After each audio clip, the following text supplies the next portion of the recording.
Listen to the short story To Build a Fire by Jack London, Level A2. Iwa Reading Club.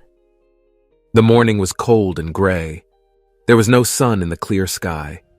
Everything seemed dark. The man climbed a hill and looked around. He stood on the river Yukon. It was covered with snow and ice for miles around. It was his first winter in the country. 50 degrees below zero meant cold and discomfort for him. But the man wasn't scared even a bit. He wanted to reach camp by 6 in the evening. His friends were already waiting for him there. Perhaps they sat by the fire eating lunch. The man smiled at the thought of food. He kept his breakfast in a bag under his jacket to protect it from the cold. A narrow path led through the thick, dark forest. The man followed it. A big husky dog was walking by the man's side. It was tired and scared of the cold. The man didn't understand it, but the dog did. It wasn't the right time for traveling. The dog wanted the man to hide somewhere and build a fire. The man's red beard was covered with ice, and it grew heavier every second. He walked through the woods for several miles and reached a small river. He thought he remembered it. He looked at his watch. It said 10 o'clock. "I'll walk at a speed of 4 miles an hour," the man thought. "This way, I will definitely reach camp by 6. He decided to walk some more and then eat his breakfast. He felt that his cheeks and nose were freezing. But what did it matter? They just hurt a little, and that was all. He wasn't going to die of frozen cheeks, so he didn't care. At one point, he sent the dog ahead to check if the area before him was safe. The dog ran quickly across the river. Suddenly, the ice broke, and the dog's feet went under the water. It jumped away in fear. All its 4 legs were now covered in ice. It fell to the ground and tried to break the ice with its teeth. The man took off his gloves and helped the dog. In less than a minute, his fingers became hard like stone. He pulled the gloves on quickly and beat his hands against his body. At 12 o'clock, it finally became bright. The man sat down on the ground and took his breakfast from under his jacket. His fingers didn't move, and he beat his hand against his leg. The pain disappeared too quickly. He tried to open his mouth but failed because of the frozen beard. "I forgot to build a fire. How stupid," the man thought and smiled. He got up and realized that his toes didn't hurt either. "Perhaps they are warm at last," the man thought. Then he tried moving his toes and realized that they were completely frozen. The man became worried and a little scared. He started jumping and did so until his toes felt warm again.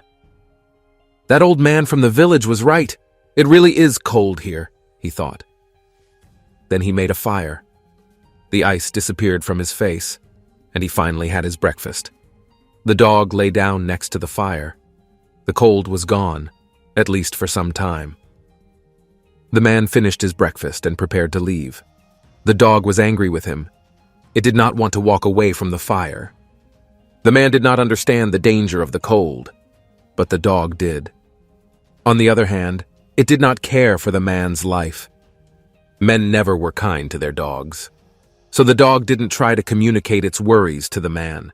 It only cared for itself and the fire that the man could make. So it kept following him. For half an hour, the man went on without any trouble. But then an awful thing happened. There was a spot of thin ice in front of him that he failed to notice. So he stepped on it, and the ice broke. Luckily, it wasn't deep. He didn't even get his knees wet. He became angry with himself. He wanted to reach camp by 6, but now he was at least 1 hour late. He had to make a fire at once and dry his shoes. "The old man from the village told me it could happen," the man remembered, and became scared. He stopped by a big tree. This way, he could take small branches for the fire. Then he took off his gloves. He felt like the blood in his body stopped the moment he stood still. But he was safe. He was alone and in trouble, but still, he managed to save himself. "The fire is burning, and soon I will warm myself," he thought. He remembered the old man from the village and smiled. "I don't need anyone's stupid advice. All I need is to keep my head clear, and I will be fine." He started to untie his shoes. But then another awful thing happened. Building a fire under a tree was a mistake. There was a snowy cap on top of the tree. With each branch the man pulled, the whole tree shook. Finally, all the snow from the top fell to the ground, and the fire went out. Now the man was really scared. For the first time ever, he felt that he was going to die. He just sat there and looked hard at the snow on the ground. The old man from the village was right after all. It is too dangerous to go alone, the man realized, but it was too late. There was nobody by his side to make another fire, so he had to do it on his own. It will be some time before the fire is ready. I will probably lose some toes by then, he thought. But he didn't just sit there, thinking his terrible thoughts. He was trying his hardest to make a fire with his unmoving fingers. All this time, the dog watched him carefully. It expected a fire from him, but there was none. Then the man stood still, pulled his gloves on with his teeth, and started beating his hands against his sides and legs. The thought of his freezing feet scared him to death, but he fought against it. He looked at the dog and nearly cried. It was so safe and warm in its natural fur coat. After some time, he finally felt pain in his fingers, and it made him happy. He reached into his pockets to get a matchbox, but there was no life in his fingers anymore. As he tried to separate one match from the others, the whole box fell into the snow. He tried to pick it up, but couldn't. Even when he touched it with his dead fingers, he couldn't feel anything. He put his hands on the ends of the matchbox, closed them, and raised them to his mouth. Then the man pulled the gloves off his hands with his teeth. He took all the matches and scratched them along his leg. They burned brightly, 70 matches at once. As he held them close to the branches and waited, he felt something in his hands and deep under his skin. Then he smelled burned meat. His hands were on fire, but still, he didn't take them away. The branches didn't light up because his burning hands were in the way. Then finally there was a fire, and he let his hands fall into the snow. He pushed some dry grass into the fire to keep it burning. But suddenly, a large piece of earth got into the fire, and it broke down into many little pieces.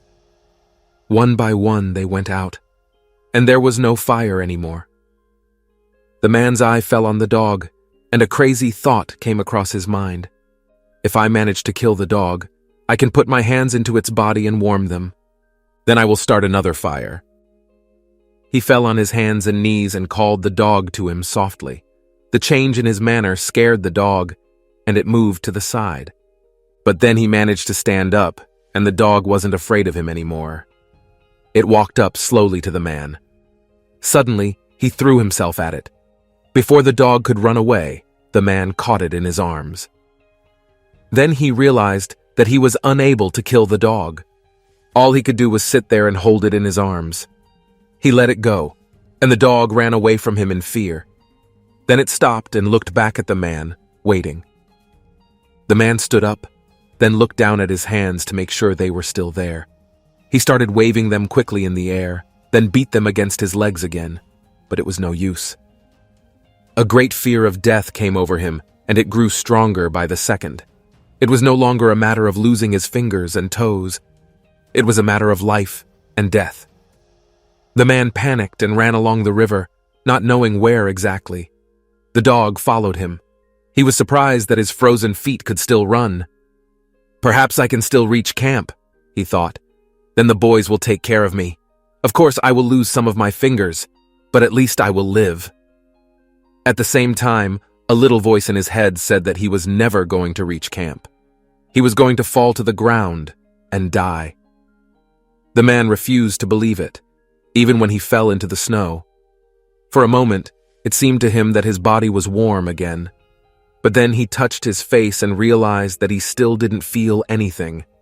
He imagined his body slowly freezing to death, and fear brought him up to his feet again. When he fell for the second time, he finally noticed the dog.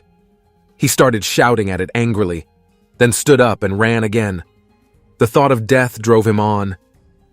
But he didn't last long. He only ran a few meters and fell again.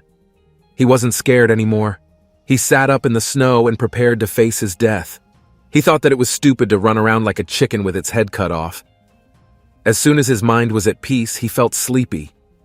Dying in your sleep is not as bad as people think, he decided. It certainly isn't the worst way to die. Then he thought of his friends. Suddenly he was with them. Together, they went to search for his dead body. Now he knew what real cold was. He couldn't wait to return to the States and tell his family about it. Then he imagined the old man from the village, sitting by the fire and smoking. "You were right, old man. You were right," he said quietly to him. Then he fell into the most comfortable sleep of his life. The dog sat next to him and waited. It soon grew dark, but the man still didn't try to build a fire. The dog made a little sound, waiting for him to respond. But the man was quiet. Then it walked up to the man and caught the smell of death. In fear, it jumped back and cried. Then the stars shone through the sky. The dog turned and ran in the direction of the camp it knew well.